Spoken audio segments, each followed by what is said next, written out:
Ala sitope fosha edra kuko ari wowe ufite ubushobozi akira ubutware uri mw'iri teraniro. Wambabariye ko Imana iguhaye ubutware wabwakiriye muri iri teraniro. Hari ubutware budatangwa n'umuntu, hari ubutware abanzi bawe badafite, ariko Imana irabuguhaye.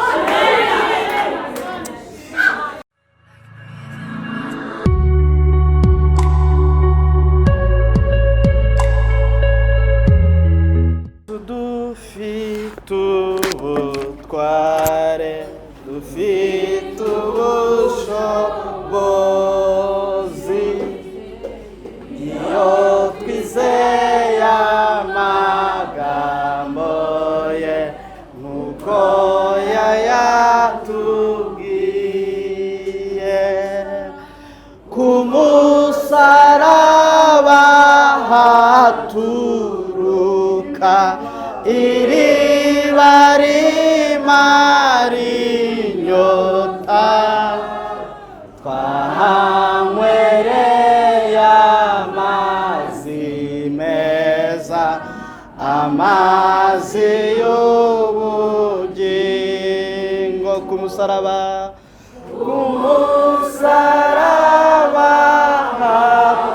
haturuka iriba rimara inyota, twahanywereye amazi meza, amazi y'ubugingo. Nanone buhoro ku musaraba, ku musaraba haturuka iriba rimara inyota, twahanywereye amazi meza, amazi y'ubugingo. Bibwira umutima buhoro buhoro cyane ku musaraba, ku musaraba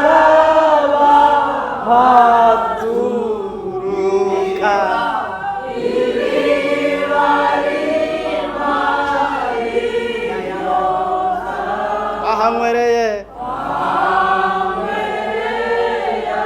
amazi meza, amazi y'ubugingo. Imana ishimwe. Amen. Nanone Imana ishimwe. Amen. Nanone kandi Imana ishimwe. Amen. Mwijuru icyubahiro kibi cy'Imana, ariko mu isaha turi amahoro abe mu b'Imana yishimira. Amen. Ndumva ndanezerewe muri iki gihe, ariko ndumva bigiye kuvamo. Undi hari igihe mba mbuzaho mpera, ariko ngiye kuhabona. Imana ishimwe niko narimvuze. Amen. Ndayishimiyeyo ishimye ko mba mu uyu mwanya mwiza, nawe aho uri ni mu mwanya mwiza. Ntabwo ari uko ngiye kuvuga ijambo ry'Imana, ntabwo ari uko mpagaze imbere yayo, ahubwo nuko ndi imbere y'Imana. Aha ngaha njya mbitekerezaho Dawidi we yabivuzeho, aravuga ngo ni ibintu byose buriya byaba bidakunda nkaba ahandi, ariko ahantu Imana iri cyangwa ku muryango w'inzu y'Imana nkaba nagenda nkahagera. Haleluya! Imana ishimwe kuko uri imbere ya. Noneho ntukabure ishimwe waje imbere y'Imana. Hari umuririmbyi wavuze ngo imbere yawe Mana niho mbonera amahoro. Avuga ngo ibyari imisozi ujya ubihindura amataba, maze nkabona uko ngushima kandi nkaguhimbaza. Imana ishimwe kuko muri imbere ya. Ntabwo ari njyewe ugiye kubaba imbere, ariko ndumva hari Imana ugiye kubona kubera kuri hano. None wumva ubwiza bw'Imana kubera kuri imbere y'Imana. Imana ishimwe. Ariko ubwo ntacyo nibagiwe nabibwiye muranzi. Ndi Jean Paul twagira Imana, ndi umugabo, mfite umugore n'umwana umwe. Gusa byose yego. Ndasenga, ndi umuyobozi wa ministeri yitwa Ongera Usenge. Pray Again Ministry ikorera ikagugu muri Orion School. Imana ibahe umugisha.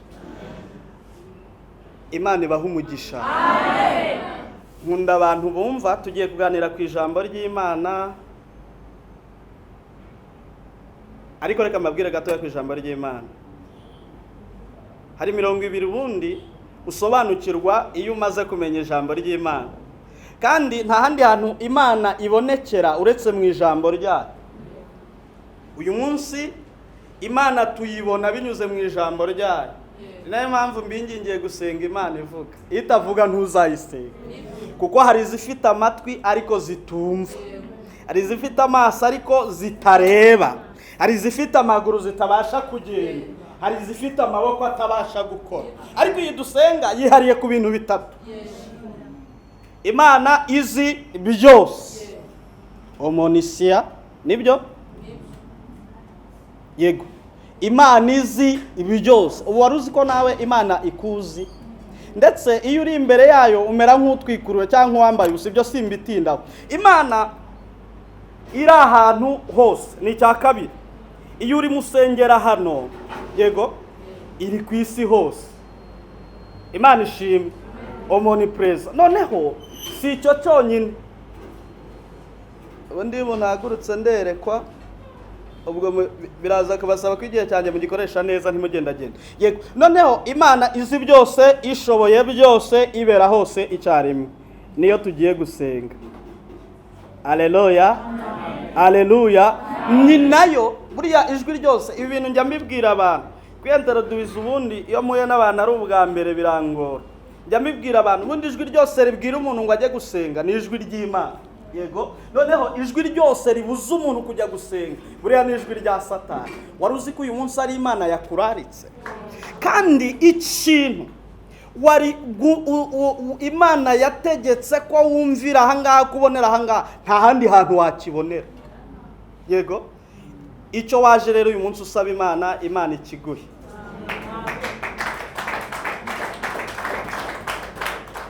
Niba wumva byakiriye, hari abantu maze iminsi minyuza bavuga ngo iyo bavuze ngo cakira ugacakira, ngo ntabwo ubuze ibyo ucakiye, ahubwo buriya nutanemera gucakira nta kintu uzigera ubona, kuko ibintu by'umwuka urabifata bikagaragara nk'ibitariho, ariko ibyo bikaza kubyara ibifatika ndetse by'igihe kirekire. Naho ibyari biriho byo bishobora no kurangira. Imana ibaha umugisha. Imana ibaha umugisha. Nararitse ndarika n'abakozi b'Imana, ngira ngo ahari Elisa yaje ntibamumenya, ariko n'umukozi w'Imana ukomeye. Ndi bubwirize yicaye kuri iriya ntebe nari nicayeho, nta kintu bitwaye. Abyubahe, abyumve, agereyo. Yego, ubyubahe, ubyumve, ugereyo. N'umukozi w'Imana ejo yabonye agaposte nari nashyizeho, aravuga nzaza numve Imana ariko nicare mu byicaro bye, kuko ni Imana yahamushize ntabwo ari njye. Twigarukire twebwe mu ijambo ry'Imana. Nshimiye Imana ku bwanyu mwese, by'umwihariko umushumba ndetse na madame. Imana ibaha umugisha, kandi buriya mujye musenga Imana ivuga. Jado nicaye hariya twabivuganyeho, nibuka ko twasenganye duhuye ari ubwa mbere, ndamubwira ngo mu kwa 7 uzasukwaho amavuta. Uko byagenze yasutswe mu kwa 7 burya, ariko nawe mu kwa 7 Imana igira ndi mavuta gusukaho mu izina rya Yesu. Noneho hari ikindi kintu naje kubona. Uriya mwana arya turaziranye, wowe turaziranye, haguruka. Uku kwa 7 turaziranye cyane, ntabwo tuziranye. Okay, ndashaka kumenya rero ikintu kimwe wibuka. Ni wowe twahuye nkakubwira ngo baramezi nugeza mu kwa 7 Imana izaba yaguhaye akazi. Gusa ndamenya niba wabivuze cyangwa wikirije. Siko byagenze. Ubu turi mu kwezi kwa kangahe? Niba wizeye ku byaba ngaba babiri, nawe uku kwezi kwa 7 nubwo gusigaje iminsi mike,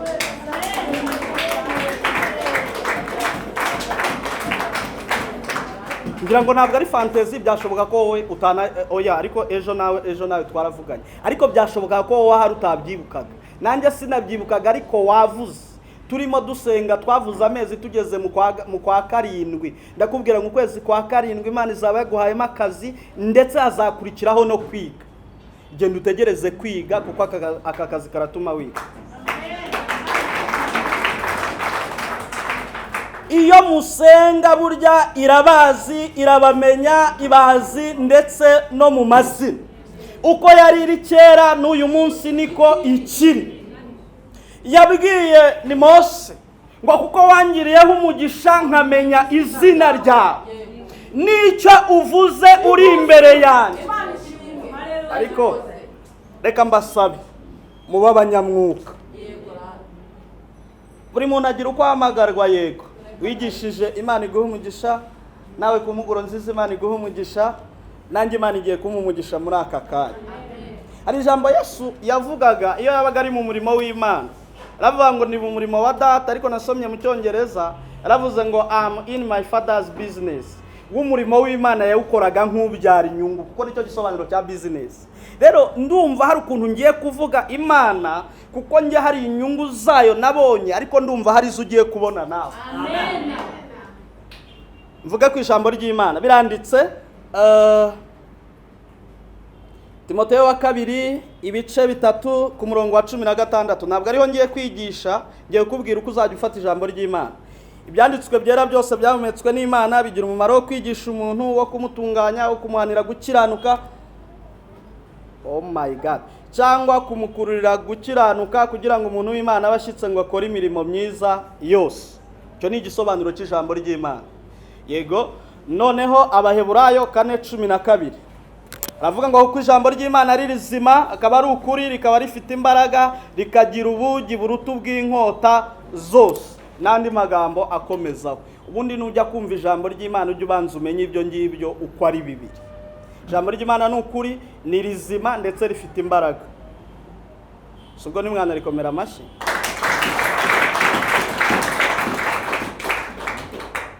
Igihe nicyo gishobora kuza kungora, kuko ndimo ndabona kandi ndabona ngiye no gusoma, sinzi aho ngiye guhera.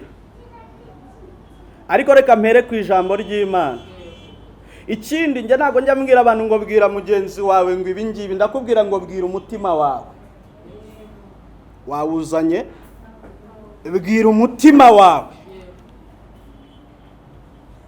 Icyo uwubwira nicyo uri buze kubona. Haleluya. Icyo ugiye kubwira umutima wawe hamwe no kwizera ufite nicyo ugiye kubona. Rero mbwirira umutima wawe ngo Imana yonyine niyo igufiteho ububasha. Iryo jambo rivuge neza ndetse ribe muri wowe. Ubwira umutima wawe ngo Imana yonyine niyo igufiteho iki? Ububasha. Ndasubiramo indi nshuro imwe. Bwira umutima wawe ngo Imana yonyine niyo igufiteho ububasha. Ubundi ngiye kwihuta dusome ijambo ry'Imana. Ubundi ngewe nigisha, hari uburyo bubiri amagambo y'Imana nabwo yigishwamo. Ari nayo impamvu ngo hamagarira cyangwa nkwingingira kumva iri ngiri. Habaho rema, hakabaho na logos. Ayo ni amagambo cyangwa uburyo amagambo y'Imana atangwamo. Hari umuntu ushobora kuza kukwigisha ibimufasha. Icyo gihe iyo ngiye aba ari logos, ijambo ry'Imana wenda yariteruye n'ahandi cyangwa se rimufasha akaza kari kubwira. Ariko ngewe Imana impamagara nigisha rema. Rema ni iki? Ni ijambo umenya utaryihaye, ritavuye muri wowe, utanariteguye. Ahubwo iyo umenye kuzigisha cyangwa se wagera n'ahantu, ushobora kwicara ugatekereza, ugasenga, ukumva ijambo riraje. Iri jambo rero nararisengeye. Nabwiye Imana ngo niki nabibwira aba bantu bazaba baje kugushaka. Ntabwo ari pasiteri cyangwa mama pasiteri mwaje gushaka, ahubwo byanze bikunze mwaje muvuga ngo turashaka kubona Imana. Iyo mwaje muvuga ko mushaka kubona rero ni nayo mugiye kubona. Amen. Hari umuntu uherutse kumbaza, nari nigishije ku ijambo rivuga ukuntu Yesu yahagije abantu 5,000 akoresheje biriya yakoresheje. Sokarambaza ngo ibi bintu biracyariho, biracyabaho. Ndamubwira ntibibaho cyane. Ntabwo wenda wowe ubizi, nawe wasanga wavuga ngo ntibikibaho, ariko Imana niyo itugaburira. Uretse no kutugaburira iranadutunga. aho ndahavuye. Tugiye gusoma ijambo ry'Imana. Turasoma Yeremiya 32 igice cyose ntago tugisoma, turasoma umurongo wa mbere tuze kugeza ku wa 4, dusimbuke dusome 17 na 27. Tuze no gusoma Zaburi ya 62 umurongo wa 12. Tuvuge ku ijambo rivuga ngo Imana yonyine ni igufiteho ububasha. Niba waribwiye umutima uri buze kumenya koko ko Imana yonyine ari igufiteho ububasha, nubwo hariho ibindi binyabubasha byinshi, nubwo hari umuntu wundi wakubwiye ko agufiteho ububasha, ariko ngenje kukubwira ngo Imana yonyine ni igufiteho ububasha. Iyi saa turimo dusengamo, buriya nahagurutse muri saa 9. Hari ibyo Yesu yarangije abantu barekeraho, ariko arangiza bimwe agatangiza ibindi. Iyi saha Yesu agira ibyo arangiza kuri we kandi agira ibyo atangiza ku buzima bwawe. Mu byifuzo byose njye mbikubira hamwe ngasigarana bibiri. Nkeneye imbaraga z'Imana n'umugisha w'Imana. 1, imbaraga z'Imana. 2, umugisha w'Imana. Niba Imana ari igufiteho ububasha, iguha imbaraga zayo. Niba Imana ari igufiteho ububasha, iguha umugisha wayo. Reka dusome. Navuze Yeremiya 32.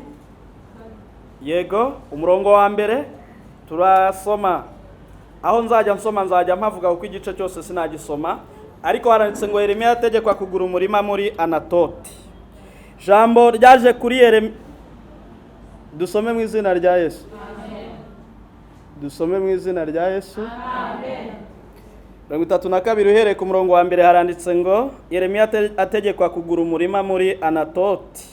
Ijambo ryaje kuri Yeremiya rivuye ku Uwiteka mu mwaka wa 10 wa Sedekiya umwami w'Ubuyuda, wari umwaka wa 18 wa Nebukadinezari.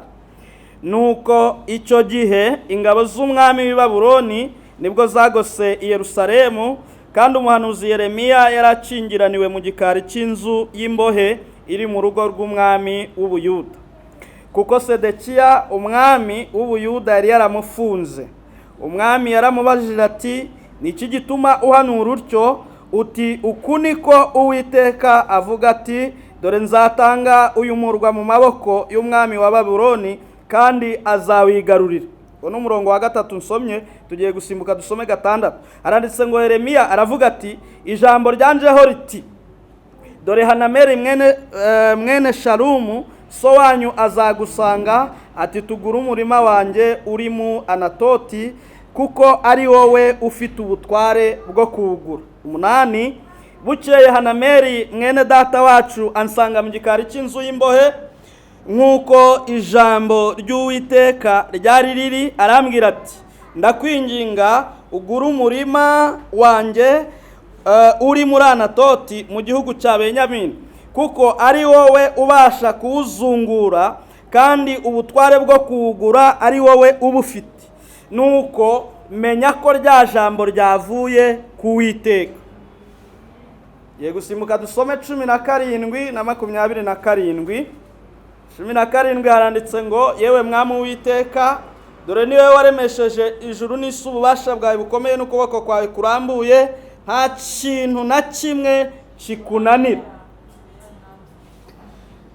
Noneho 26 tutari twagera kuri 27 haranditse ngo, maze ijambo ry'Uwiteka riza kuri Yeremiya riti, dore ndi Uwiteka Imana y'ifite imibiri byose, mbese hariho ikinanira? Mwakire neza ijambo ry'Imana. Tugiye gusoma undi murongo umwe navuzeho muri Zaburi ya 62 umurongo wa 12, ho simpabumbura. Haranditse ngo, Imana yavuze rimwe, nabyumvise kabiri, ngo Imana niyo ifite ububasha. 62:12 haranditse ngo, Imana yavuze rimwe, nabyumvise kabiri, ngo Imana niyo ifite ububasha. Haleluya. Imana yavuze rimwe, nabyumvise kabiri, ngo Imana niyo ifite ububasha. Imana yavuze rimwe, nabyumvise kabiri, ngo Imana niyo ifite iki? Ububasha. Mwakire neza ijambo ry'Imana. Muri aya magambo harimo insanganyamatsiko nakubwiye ngo ubwire umutima wawe, kandi umutima wawe ntuyibagirwe. ivuga ngo Imana yonyine niyo igufiteho ububasha.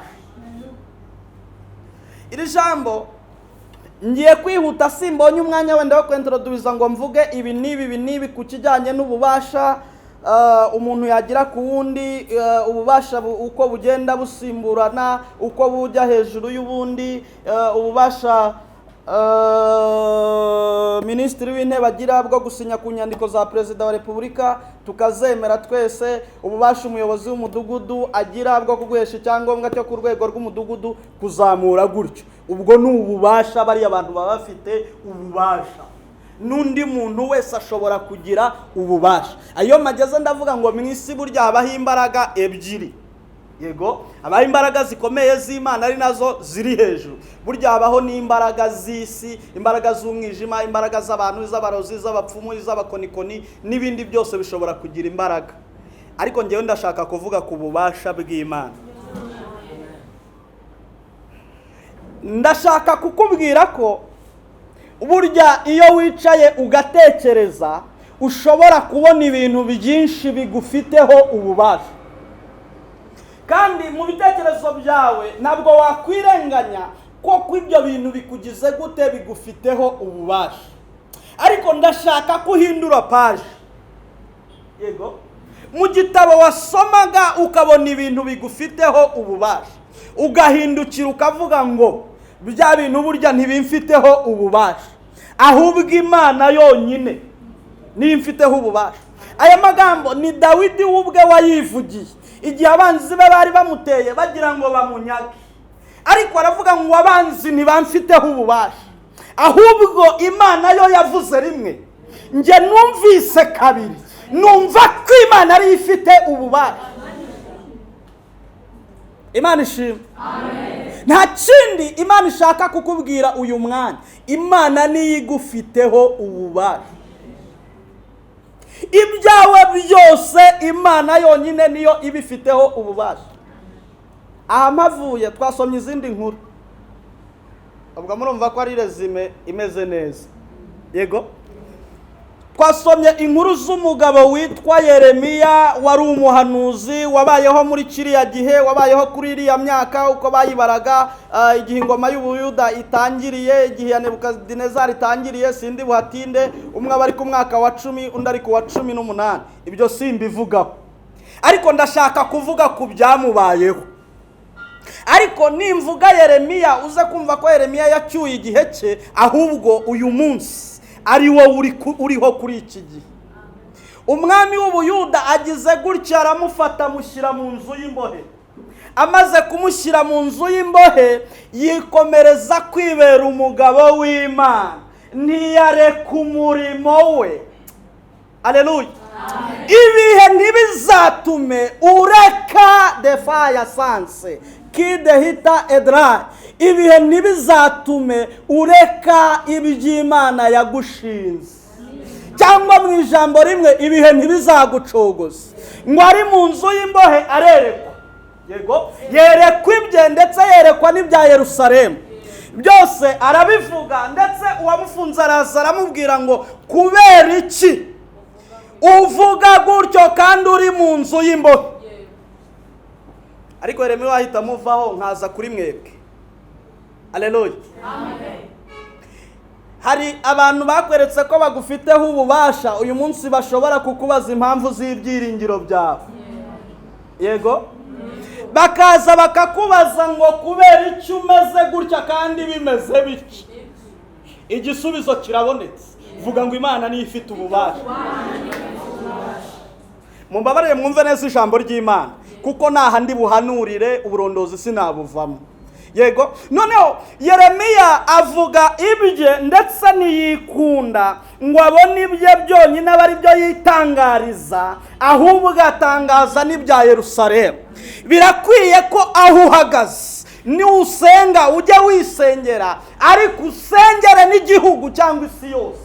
Yego, icyo gihe uzabona iyerekwa ku cyo wasengeye, uzabona iryawe ubone n'iry'igihugu. Imana ishimwe cyane. Noneho Yeremiya ngo yerekwa igihe kimwe ari mu nzu y'imbohe, ariko ahabwa ubutware. Haleluya. Aho uri Imana igiye kuguhera ubutware. Ababwira ngo ibidashobokera abantu ku Mana byose bigize gute? Birashoboka. Noneho igihe Yeremiya ari mu nzu y'imbohe ahabwa ubutware, Imana ishimwe, bwo kugura umurima wari uri muri Anatoti. Bibiliya yatubwiye ngo mwene se wo kwa Shalumu yaraje aramubwira ngo hari umurima mfite muri Anatoti, kandi nasanze ari wowe ufite ubutware bwo kuwugura. Sinzi niba murimo munyumva. Kandi abimubwiriye hehe? Muri gereza, aho wari ufungiye, aho wari uri mu kazitiro. Hari imbaraga z'Imana zigiye gutuma usanga. Bavandimwe murimo murabyumva? Noneho aramubwira ngo nitegereje nsanga anamwinginga. Nukuri ko Imana ishobora byose abantu bakuvuyeho iki cyumwe, kuko waje ari kuwa mbere, ari umunsi wa mbere wahaye Imana. Hari abantu bagiye kukwinginga, n'Imana ibitegetse ngo abantu bakwinginga. Abantu bagiye kuza kukwingingira kujya mu kazi, abantu bagiye kuza kukwingingira kugusaba imbabazi.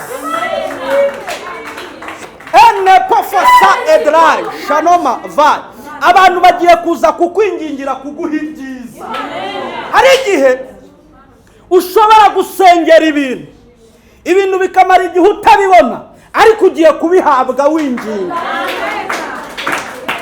Yeremiya mu gihe cye ari mu nzu y'imbohe ntiyatekerezaga ko hari umuntu uri buhamusanga, ariko mwene se arahamusanga, aramubwira ngo ndakwinginga gura umurima wanjye uri muri Anatoti. None ngo kuko ari wowe ufite ubushobozi, akira ubutware uri mw'iri teraniro. Wambabariye ko Imana iguhaye ubutware wabwakiriye muri iri teraniro.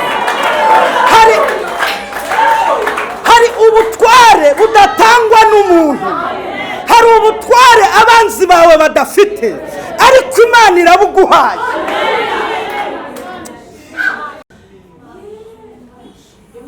Ndabona marayika hariya, ndabona undi hariya, ndabona undi hariya, ndetse naho wicaye hari marayika. Uwo marayika w'Imana nuwo kukumenya kuruta uko njyewe nakurondora, nuwo kuguha icyo uri musaba Imana. Nubwo hari hakinze, ariko harakinguwe, ni Imana ivuga. Yeremiya nubwo ari mu nzu y'imbohe ahabwa ubushobozi bwo kuza kugura uwo murima. Ku murongo wa 17 yavuze amagambo meza nifuza ko nawe uyu munsi uri butahe uvuga. Yaravuze ngo yewe mwami Uwiteka, dore isi n'ijuru wabiremesheje ububasha bwawe bukomeye, n'ukuboko kwawe kurambuye. Aravuga ngo nta kikunanira. Ayo magambo ni Imana yaje kumusubizaho kuri 27. Yego, ku murongo wa 27 bisobanura iki? Icyo wavuze uri imbere y'Imana, ijwi ryawe ryumvikanye. Alasipofotaya sangeza kandi atapishala emaya taya sanseki. Ijwi ryawe ryumvikanye ubumbuye umunwa, ndetse n'ibyo Imana yasomye mu mutima ugiye kubibonera igisubizo. Ijambo ry'Uwiteka ryamujeho, niko handitse kuri 26. 27 Imana iramubwira ngo ndi Uwiteka Imana y'ibifite.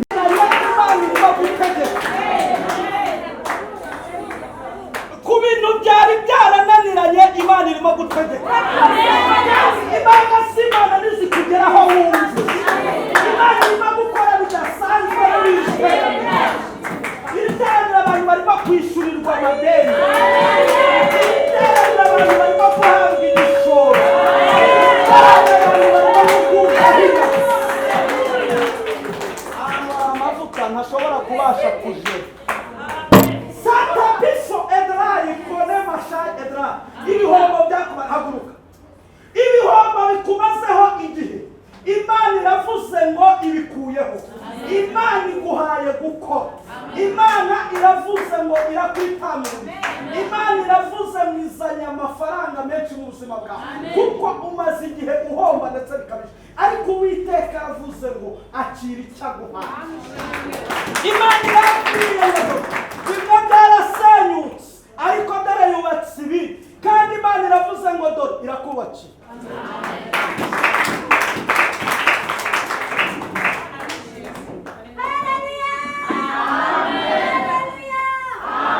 Imana iguhe umugisha.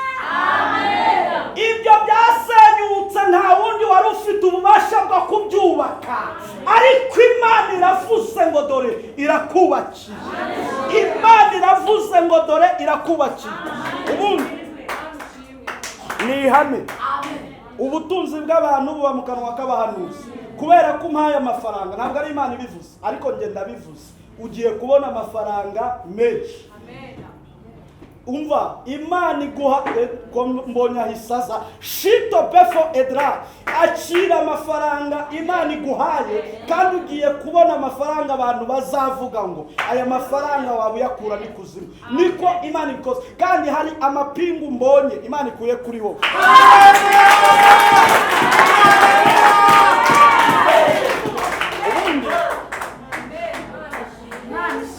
Mushumba, waruzi ko narimo no kubwiriza iteraniro ndimo mbona.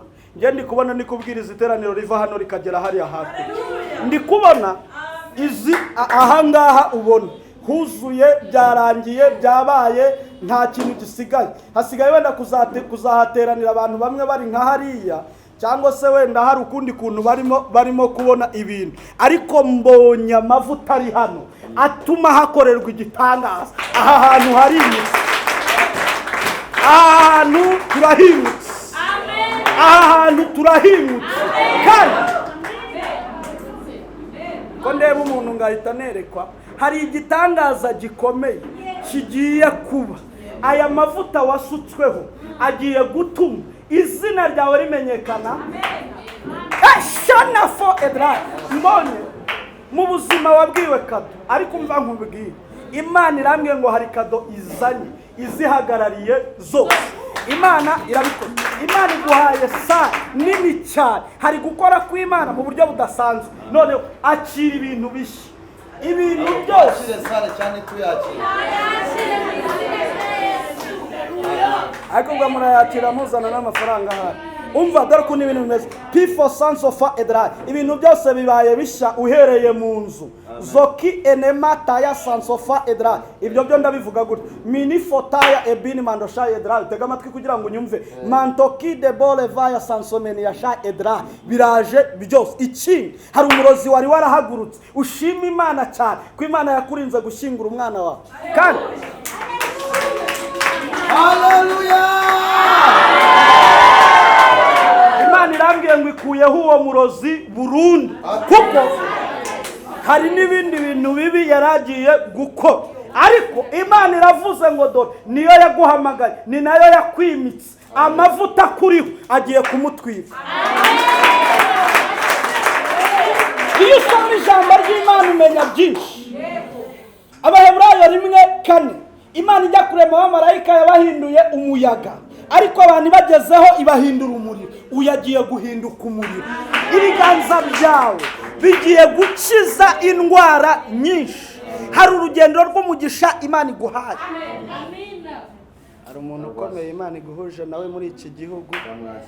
Ku munsi wo kuwa kane hari igitangaza, ugiye kwitaba telefone. Kado utigeze uha umugore igihe mwabaniye ugiye kuyimuha. Imana ishize ibirori iwanyu, kandi abantu babapinze mugiye kubabona bari munsi yanyu. Hallelujah! Mureka mbivuge uko nahamagawe nuko. Arimo n'umuntu ujya wibaza ngo kubera icyo hano uri byiza, niyo mavuta ndiho. Kandi iyo mbihanuye mbona bisohora. Hari ibitangaza birimo gukoreka mw'iri teraniro. Aho inyuma yanjye hari ikintu Imana irimo gukora hakuye umubyeyi. Ahangaha gutya. Hari uburyo mubwiye ngo yifotore agafoto uko ameze nona. ejo azaba areba uko azaba ameze, kuko hari igitangaza gikoretse nawe ku buzima bwe kandi gikomeye. Imana iguhaye agaciro gakomeye, kwemerwa, ibintu byinshi biraje kandi Imana irafunguye. Hari igihe yakinze iragukubita ishyira mu gafuka irakaranga, ariko Imana yavuze ngo ishuri rirarangiye.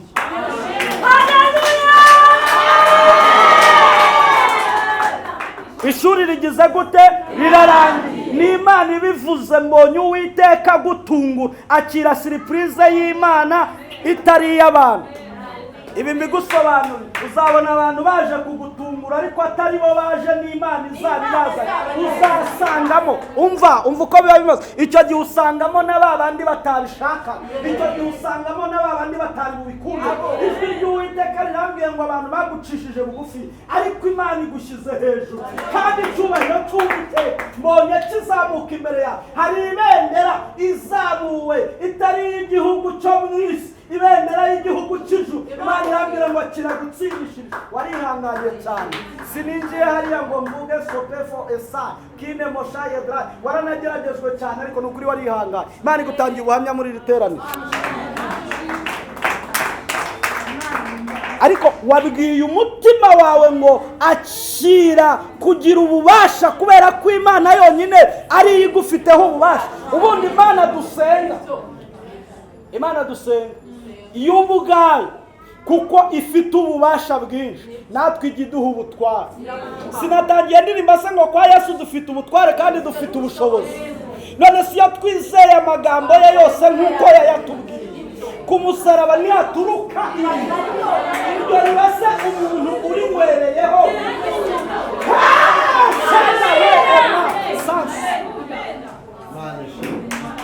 Nta muntu uzongera kuzajya aza muri iri teraniro ari inzererezi, niko Imana ivuze.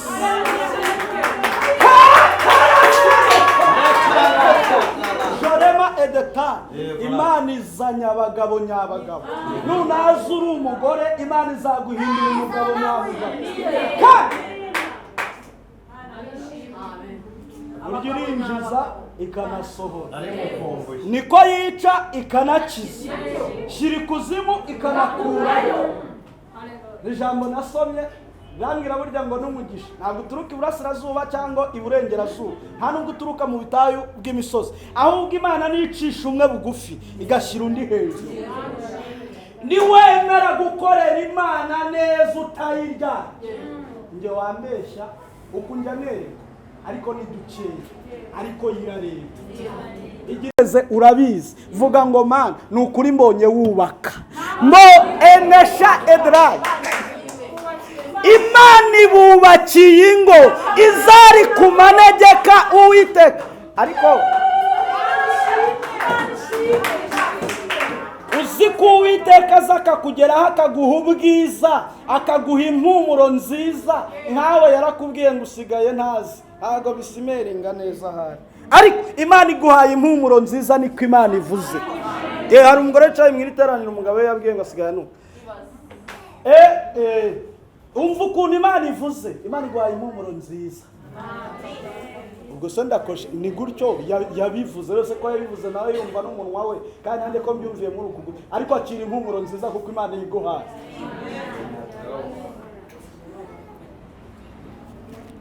Imana ishimwe. Imana ishimwe.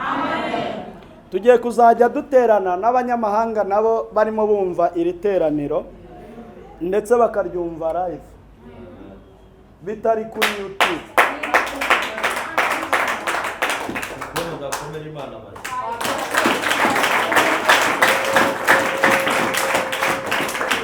Hari connection igiye kuza y'umuntu uri arya babandi bagira Priestland ni he? Oya, Priestland ni muri Belgique, mu Bubiligi. Bizahura n'undi muntu uri mu Bufaransa. Uzabona ibikoresho birimo amakamera akomeye n'ibindi bityaye cyane.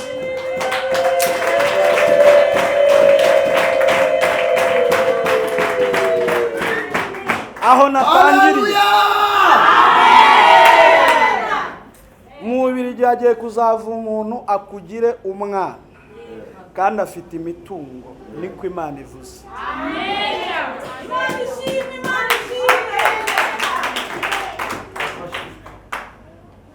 Hari ibintu Imana ijya ivuga yo ubwayo ikabikora, kuko yo irabishoboye, ntabwo ari njyewe uzabikora.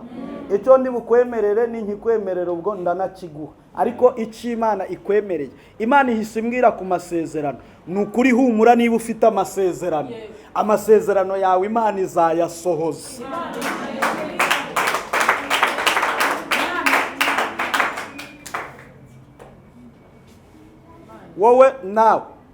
wowe nawe akira igishoro no gukorera ahantu hagera muri hatatu.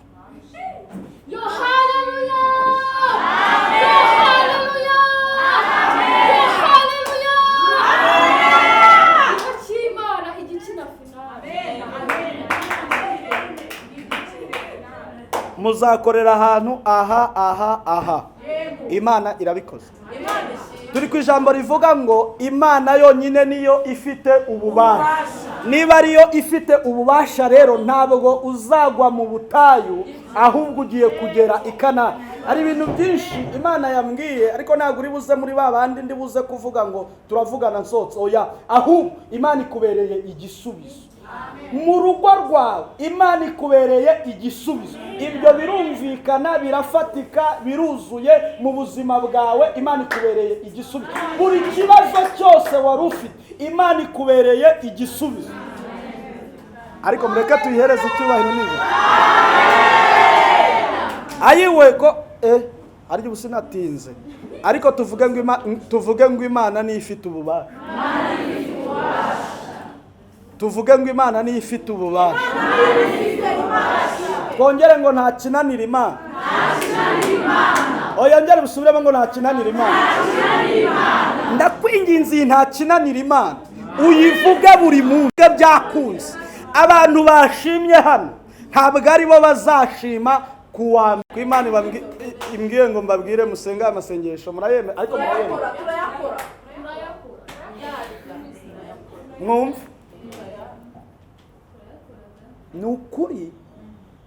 Hari umuririmbyi wavuze ngo kera bayiringiraga babayeho mu mahoro, ariko uyu munsi nyamara hari akarasisi Imana irimo gukora ku bibazo wazanye. Njye ndi guhagarara hano nkabona abantu barimo baturwa imitwaro. Ndi kubona nkabona abantu bari baje bikoreye. Ugiye nko mu mwuka ari ubwa mbere ahita uvuga ati ko mbona uri umukarani. Tiko mbona uri umukarani kubera ibi bintu waje wikoreye. Imana ibatuye imitwaro. Imana ibatuye imitwaro yari ibaremereye. Imitwaro mwari mumaranye igihe Imana iravuze ngo irayibatuye. Akira guturwa umutwaro wari ukuremereye mu izina rya Yesu. Aya masengesho murayasenga. Imana irambwiye ngo umuntu wateranye uyu munsi arasabwa gusenga amasengesho y'iminsi 3. Muzayasenga muhereye kuwa 4, kuwa 4, kuwa 5 no kuwa 6. Murekeraho kuwa 6. Ku cyumweru muzaba ubwo muri mu materaniro. Kuwa mbere nibwo muzashima.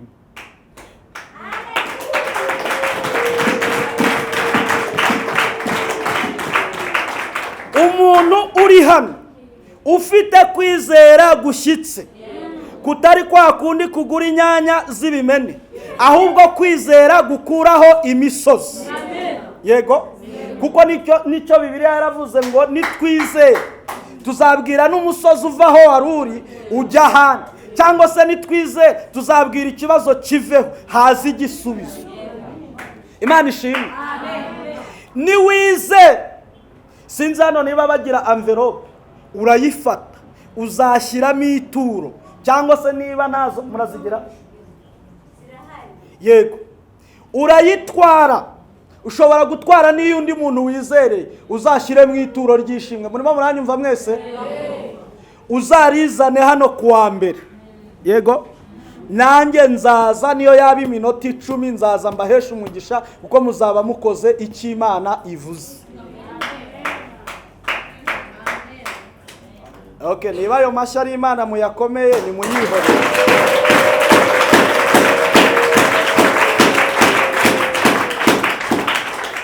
Imana nivuga ngo umurimo wayo ugiye kubakwa, uzubakwa namwe muhari. Yego? Ni Imana ibivuze. Iguhaye ibitotsi mu izina rya Yesu. Uzi kudasinzira se si ikibazo. Kandi mugiye kumva agatelefone kawe gafate. Ngiye guhanura iki ngiki cyo kiraba ndabizi.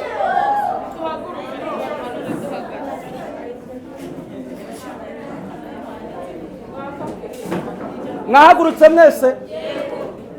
Imana iravuze ngo iguhaye kumva inkuru nziza.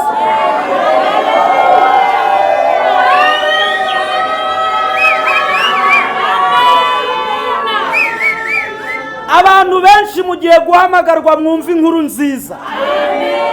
Kandi buri nkuru mbi yari iri ku buzima bwawe, Imana iyikuyeho. Imana igukuyeho kumva inkuru mbi, ugiye kumva inkuru nziza. Ariko murafashwa nuko ijambo mutajya muriturira. Ni ukuri mugiye kumva inkuru nziza. Haleluya! Imana iguhaye kumva inkuru nziza ni kwivuza. Tugiye gusenga. Buri kintu cyose cyari kigufiteho ububasha, ngiye kucyambura ububasha. Kandi Imana nsenga nayo iracyambura ububasha. Bibiliya iravuze ngo babiri cyangwa batatu igihe bazaterana bahuje umutima, Imana iba yururutse iri hagati yabo. Icyo basabye Imana bagikorerwa nayo mu izina rya Yesu. Icyo bahambiriye Imana nayo iri mu ijuru igira ite? Iragihambira. Icyo bahambuye Imana nayo igira gute? Iragihambura. Akira ubutware. Akira ubutware. Akira ubutware. Mujye mwemera ubuhanuzi. Ubuhanuzi burakora. Ibi bibamo imbaraga z'Imana. Ntukifunge, ntukavuge ngo nakiriye iki, kuko ndi kubona icyo wakiriye kigiye kugaragara. Indwara waje urwaye Imana irayigukijije. Hari ababyeyi Imana ikijije mu nda. Imana irambwiye ngo igukijije umutwe, kandi Imana ikurinze guhuma. Nawe Imana igiye kuzagukura muri iki gihugu. Amen. Haleluya, haleluya. Haleluya. Haleluya. Rambura ibiganza byawe wakira ubuzima buzima mu izina rya Yesu. Akira ubuzima buzima. Umuntu wasengeraga nawe mwatureho ubuzima buzima. Urugo rwawe rwatureho ubuzima buzima. Iri teraniro harimo abantu benshi Imana ikuyeho imbaraga zabatsikamiraga nijoro. Inzozi mbi warotaga Imana iravuze ngo ntuzongera kuzirota. Imana iguhaye kurota inzozi nziza.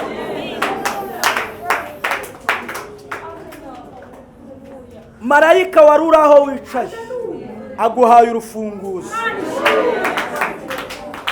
Hari imiryango irimo gukingurwa myinshi, kandi yari imaze igihe ikinze, kandi yari ikingiraniwemo iby'agaciro. Wa muntu watanze ibikombe arimo gushima, nawe ubuzima bwe Imana yabuhinduye cyane. Yabuhinduye cyane.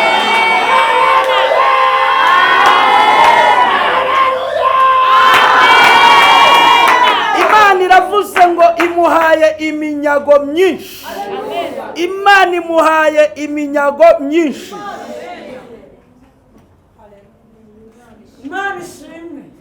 Ariko mujye mwuzura umwuka wera. Imana ihaye abantu benshi kuzura umwuka wera. Imana ihaye abantu benshi kuzura umwuka wera. Uriya wowe Imana irambwiye ngo mu mutima wawe hari harimo ubwoba. Yego, kandi nibyo burimo. Yego, ariko Imana irambwiye ngo ubwo bwoba bwari mu mutima wawe Imana ibukuyemo ikoze igitangaza. Imana irambwiye ngo akira insinzi ndetse no kugera ku rundi rwego. Imana igukuye ku cyavu igushyize hejuru, hahandi ku gasozi. Kandi Imana iguhaye kurama. Hari iminsi wari usigaje mikeya, ariko Uwiteka utanga kurama nawe aguhaye kurama. Uwiteka utanga kurama guhaye kugira gute? Kuramwa. Ndabona witaba telefone ukajya muri Kenya. Imana iguciriye inzira yo kujya muri Kenya kandi Uwiteka bahaye kugendera mu ndege. Harimo abantu bavuga ngo bene ibyo ngibyo ntibabihanura. Harimo ubibona ari uko yabihanuriwe. Harimo ubibona ari uko yabihanuriwe kandi niba ubihanuriwe byakira uzayigendamo. Harimo abantu bavuga ngo ntabwo inzu bazihanurirwa. Harimo uyibona ari uko yayihanuriwe. Harimo abavuga ngo umugore ntibamuhanurirwa. Harimo umubona ari uko yamuhanuriwe. Harimo n'uvuga ibyo ngibyo we afite uko abyumva, ariko ujya ujya imbere y'Imana ivuga. Amen.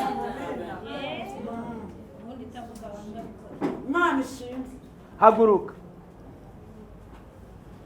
tera intambwe uza hano uvuge ngo Imana inyinjije mu masezerano. Imana inyinjije mu masezerano. Amen.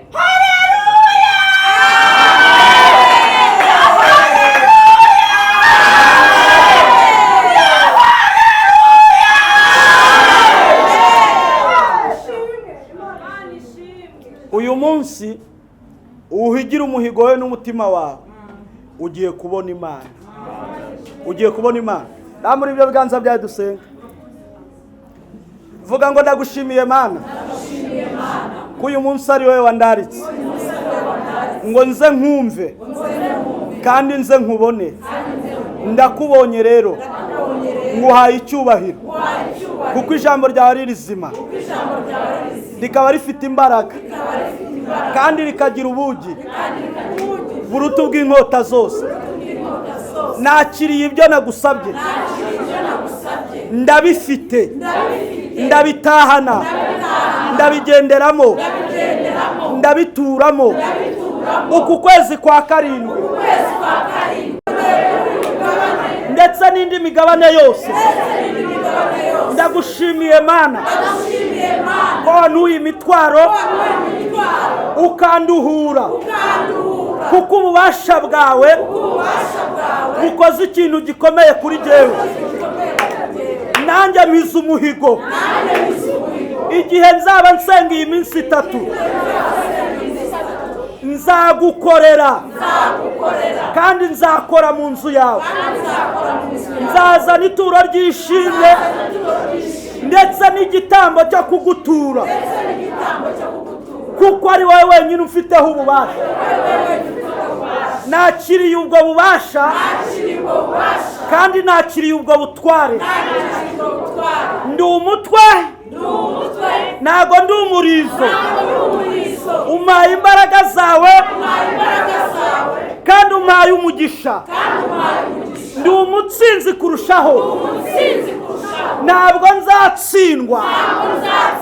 Abanzi banjye bari munsi y'ibirenge byanjye. Uraneshereje. Umpaye ubutware kandi umpaye n'ubushobozi. Unyujuje umwuka wera. Gira gutya ibiganza birambure nta kintu kirimo. Igira utyo. Bikore 3. Ntabwo ari ibipindi n'ibipfu by'ibibwiriza Imana igira idukirira. Isote payasa. Imana iravuze.